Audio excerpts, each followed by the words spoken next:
In the world of eroge, anything goes. There are a myriad of stories that explore topics both lighthearted and grimdark. Of all the visual novels available in English, I don't think any of them go as far as Maggot Baits into shameless depravity. It has a reputation of being grotesque, but there's more to it than that. Maggot Baits has an uplifting, heartfelt story that's hidden underneath all the bleakness and gore. It's a story that's special to me, and I believe more people should give it a fair shot, which is why I'm here to talk about the beautiful aspects of this story. As for how I discovered Maggot Baits, it was in 2019, shortly before it's officially released in English. I happened to see others talking about it on Twitter.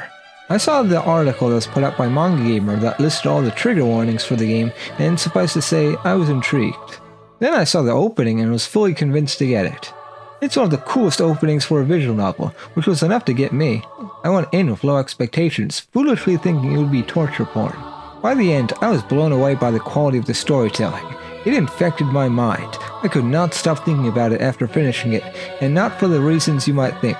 As time went on, my opinions of it only got higher, until I could say it's one of my favorite VNs that I've read. Maggot Baits was developed by Clockup, a company I have a lot of respect for. They are notable for releasing a ton of normal nukage, but between stuff like that, they also make titles like this and Euphoria, which push the boundary for what can be done in eroge.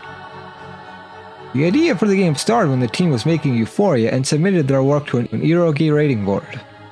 They had a lot of their grotesque ideas rejected, which may sound shocking with how vulgar Euphoria already is. After releasing Euphoria, they still wanted to use those ideas and make a dark guro game, this time submitting it to a rating board that was laxer with the violent content, thus Maggot Baits. Maggot Baits was directed by Akutsu Ryo, who also directed Euphoria. However, I believe the key to the quality of Maggot Baits is its main scenario writer, Kuroshiki Tatsuya. I find him to be an interesting writer, one of my favorites in visual novels.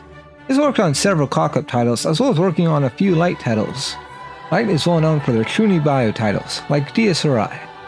This Chune-ness is reflected in his writing, making it distinct from Clockup's other output. He has this grandiose and elegant manner of writing that I seldom see in VNs. It helps that the translation itself is superb.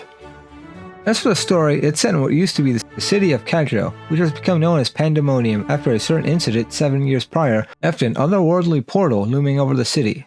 The name Pandemonium is taken from the name of the capital of Hell on Paradise Lost, the first of many references to Christianity. A fitting name, as the city has become a den of the dregs of society, after the Japanese government abandoned the city because they are unable to deal with the supernatural beings called disaster witches that emerged from said portal. In the city, a man named Tsunaga Shogo searches for revenge and the truth behind the incident of 7 years ago. That covers the broad idea of the story, but it goes in directions you wouldn't expect. I think the setting of Pandemonium is unique. It's a grimy, filthy place full of ice. An element I found interesting is how it combines dark noir grit with the supernatural. If I tried to make a comparison, it's like Frank Miller's Sin City mixed with DSRI. With the protagonist, Shogo, who is a normal human, but he's surrounded by the oddities that are the disaster witches. They're not exactly what you'd expect from traditional witches. They're more like a dark twist on magical girls. They have invincibility fields that make conventional weaponry useless. They can fly, have glowing eyes, and best of all, they can use their blood to create weapons called brutal edges. The battles between witches are the highlight of the story, proving to be cool spectacles as well as showing the dynamics between certain witches.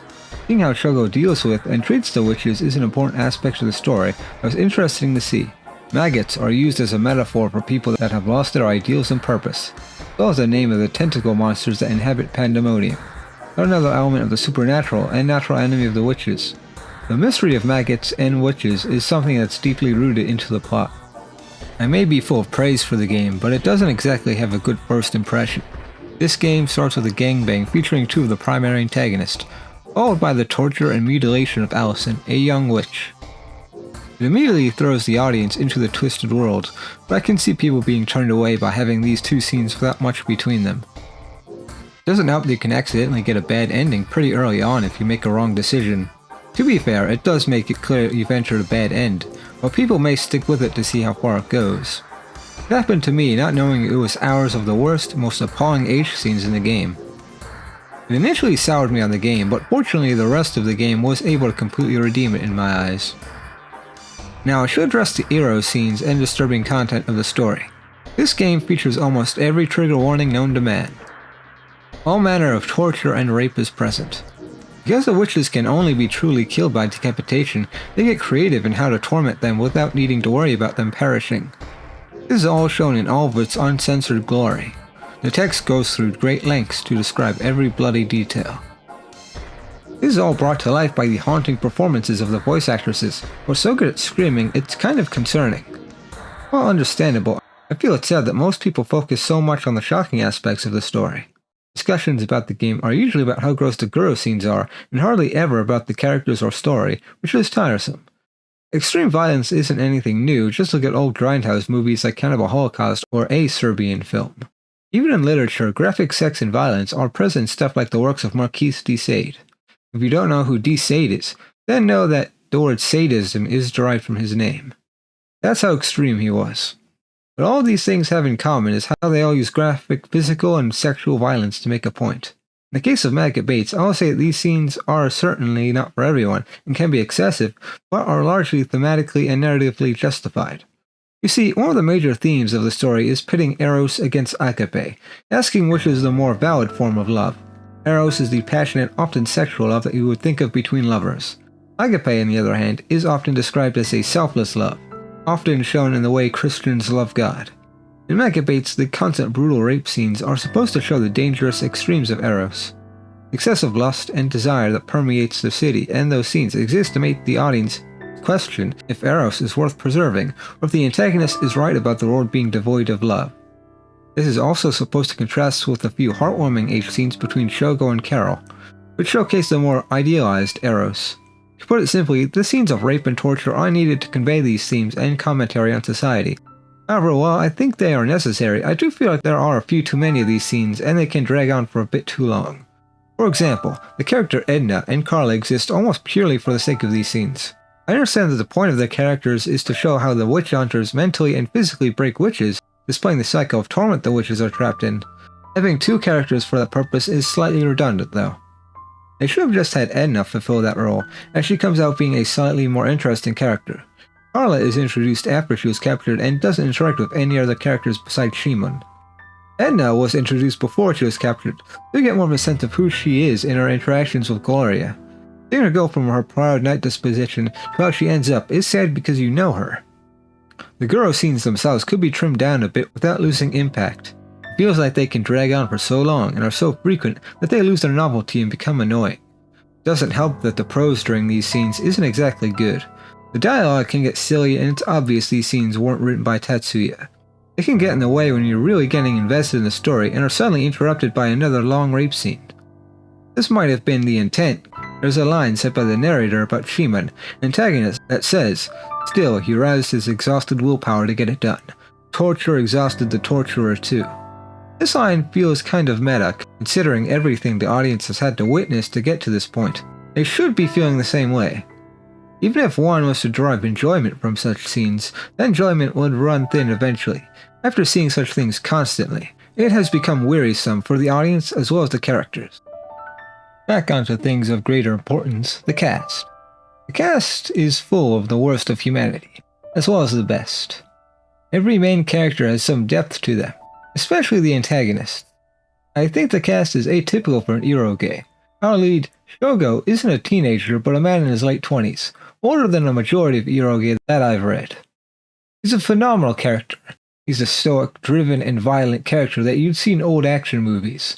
He acts with a sense of detachment from his allies, often thinking of them as tools for his revenge, but there's a reason for this. The incident 7 years ago crushed his ideals of justice and left him a shell of his former self, leaving him with nothing but his desire for revenge.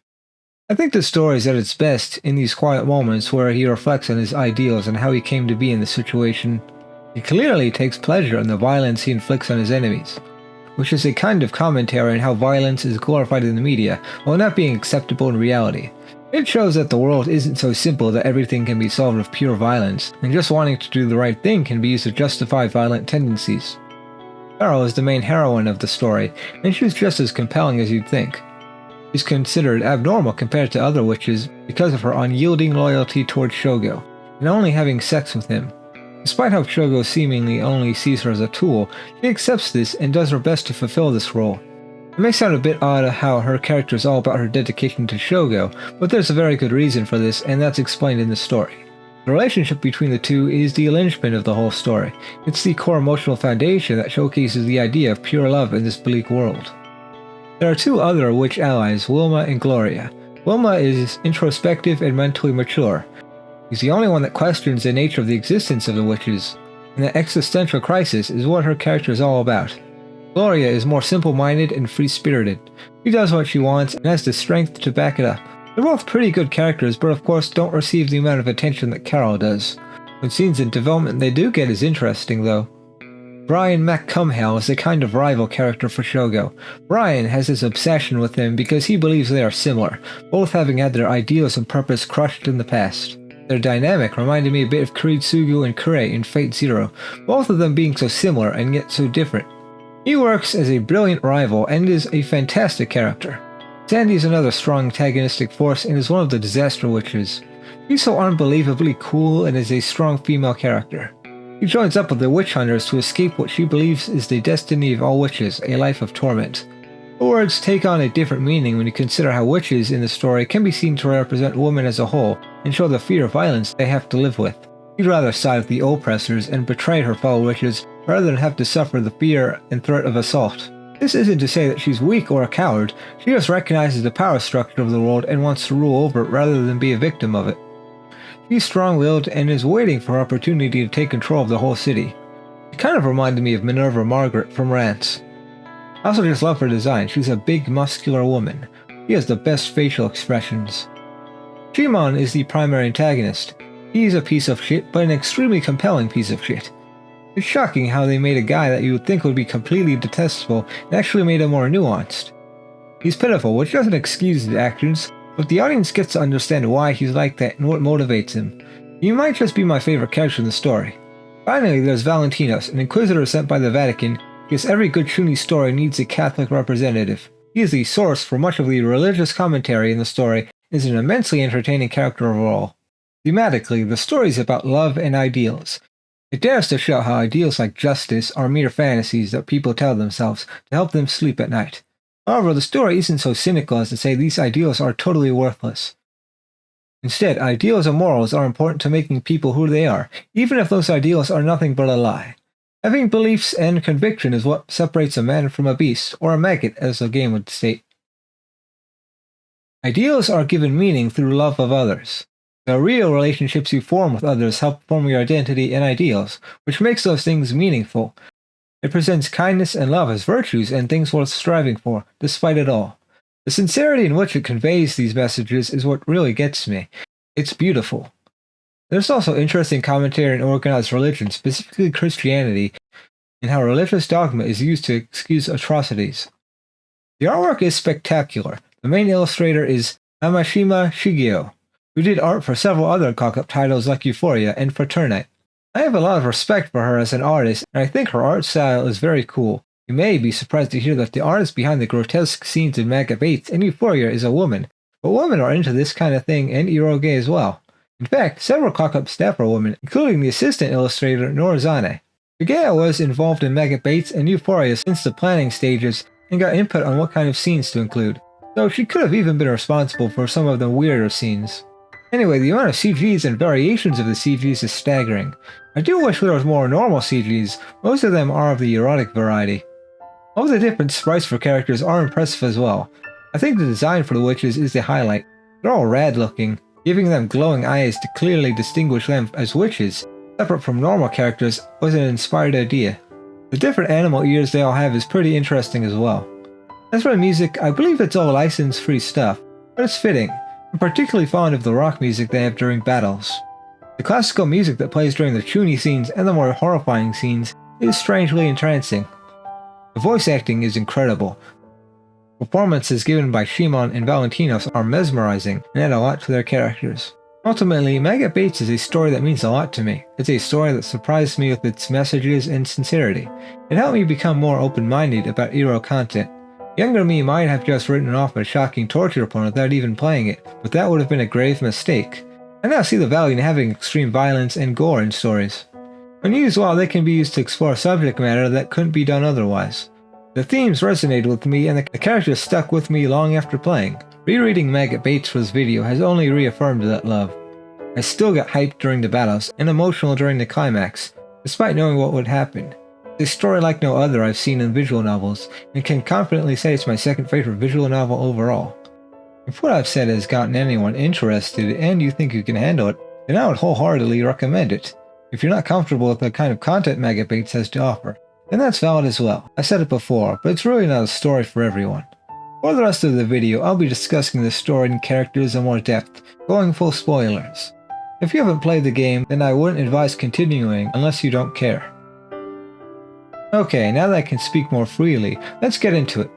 I'm going to start with the Dark Priest Shimon, because he's my favorite.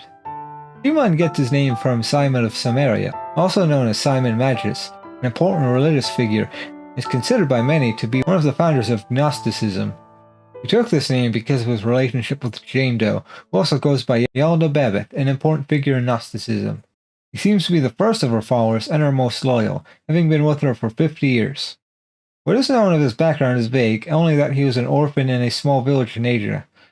Jane Doe decided she needed a follower, so to choose the strongest and foster a sense of loyalty towards her, she chose the child that was able to kill the other children.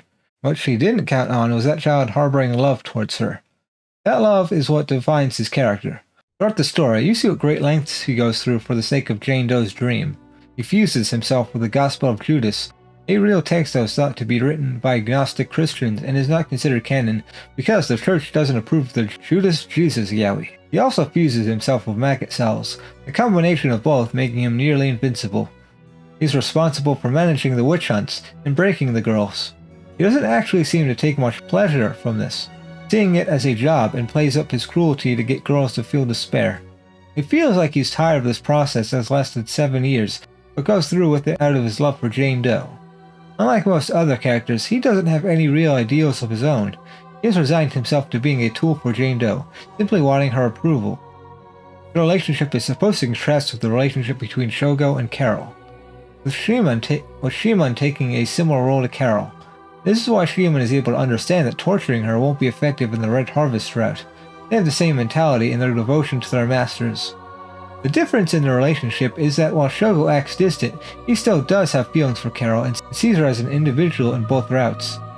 Meanwhile, Jane Doe completely rejects his feelings for her. She believes in pure agape, that love is something that should only be given to others, that one should not be concerned with receiving it from others. He is disgusted with his feelings of eros towards her. Even after she berates him and treats him horribly, he still tries his best. He's not a mindless drone either. He knows what Jane Doe is trying to do is fundamentally flawed. He points out that humanity has been violent since before Jesus was born. Therefore, it can't be his despair that cursed the world to be the way that it is. It's simply human nature. Jane Doe doesn't even have a counter-argument for this. She just tells him to shut up and stop questioning her. Human is simply a man in love, though he fell in love with the worst possible woman. No matter how hard he tries, she will never reciprocate his feelings. And while he seems resigned to his fate as her tool, there's that frustration that is bubbling beneath the surface.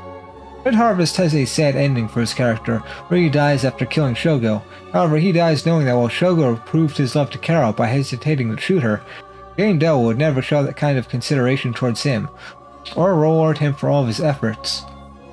Ashes and Diamonds takes an interesting turn for his character, where he allows Valentinos to kill him.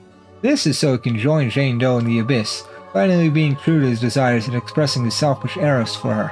He's a real hero as he's able to seal the Abyss, separating the both of them from the physical world. I love how Jane Doe's denial of eros is what ultimately leads to her undoing here, all because she didn't recognize Shimon as an individual and rejected his feelings.